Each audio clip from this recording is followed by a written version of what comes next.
The Trump administration is overhauling its strategy in the war with Iran. Again, instead of trying to wipe out Iran's military, the new goal is to crush their economy. That's something the president is now branding economic D-Day. Treasury Secretary Scott Bessent says the U.S. is reaching out to all of its allies to put together the greatest coordinated economic isolation in the history of the world.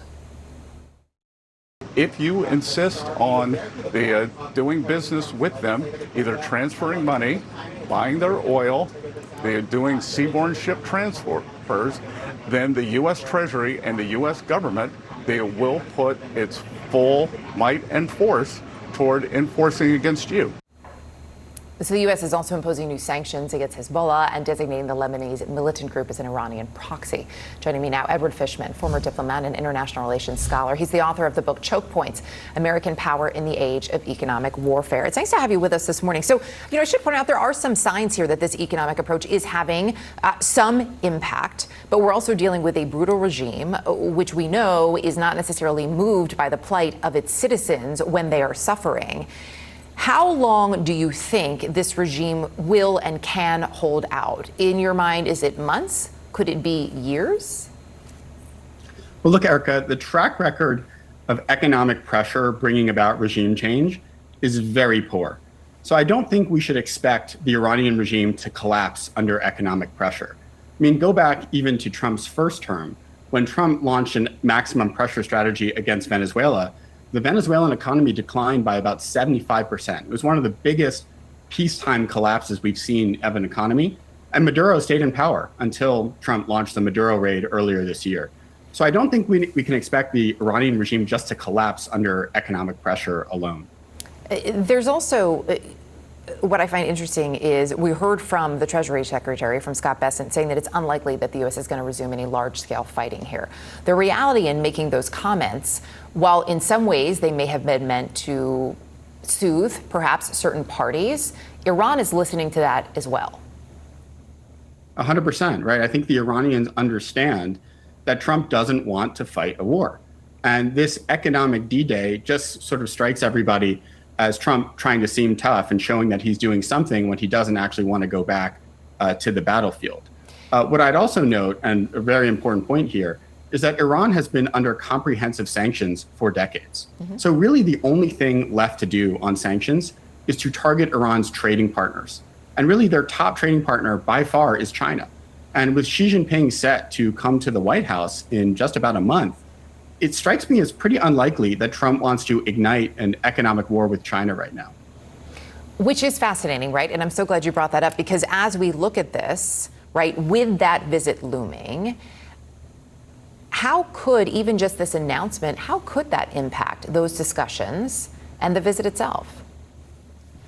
Oh, it could impact the visit completely, right? I mean, I think let's see what Secretary Bessent actually announces in terms of sanctions on Monday. But if you actually took Trump at his word, and this is going to be unprecedented economic sanctions, economic D-Day, there's no way for that to be true unless there's aggressive sanctions on Chinese banks, Chinese energy companies, all of the Chinese companies that basically provide Iran with a lifeline to the global economy. If Trump actually were to do that, I think it would totally blow up the Trump-Xi visit, and I would expect that that visit wouldn't happen. And you may even have Chinese retaliation, right? We all remember last year when China cut off our access to rare earth minerals, it really upended supply chains here in the United States. So that's to say, if we could take Trump at his word, it would significantly imperil the visit. But I'm skeptical we're actually going to go in that direction. I found interesting some recent comments from Chris Christie when he was talking about the war recently and the way he views this moment and Donald Trump. Take a listen to that. Donald Trump is about to become what he never, ever wanted to be. Jimmy Carter. Yes. He is being held hostage by Iran. They are holding the Strait of Hormuz hostage.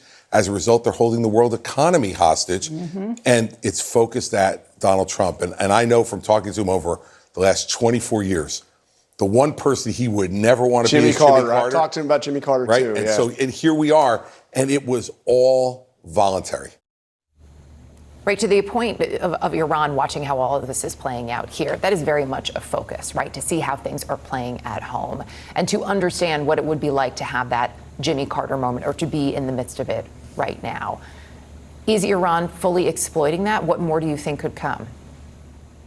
Oh, certainly. I mean, I think the Iranians have understood now since March, right? Since the very beginning of the war, that their control of the Strait of Hormuz, the world's most important energy choke point, gives them a huge amount of leverage over the United States.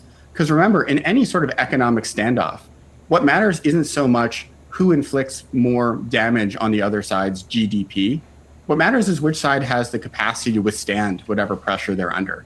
And I think the Iranians have assessed that even though their economy is certainly suffering much more from a sort of quantitative standpoint than the United States, that America's tolerance for economic pain is a lot lower than theirs is. And I think that's just going to be Iran's strategy moving forward.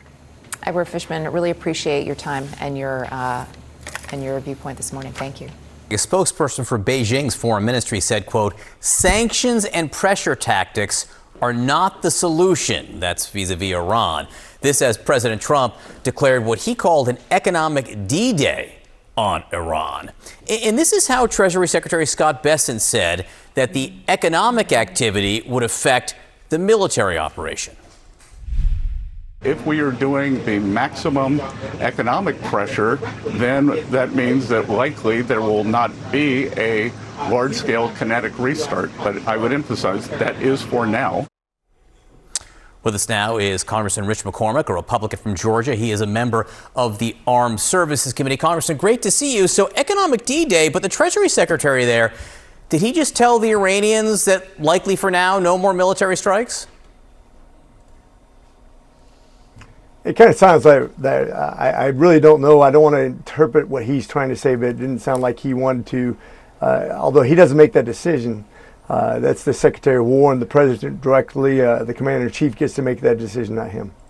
You know, I get that. And you, of course, are a military pilot yourself, flew helicopters. And as we say, always thank you for your service there. But it is their Treasury Secretary there. And if you are among the Iranian leadership and you heard the Treasury Secretary of the United States say, you know, it means likely no more kinetic actions as long as these maximum economic pressures are in place, how would you feel about behaving in the Strait of Hormuz?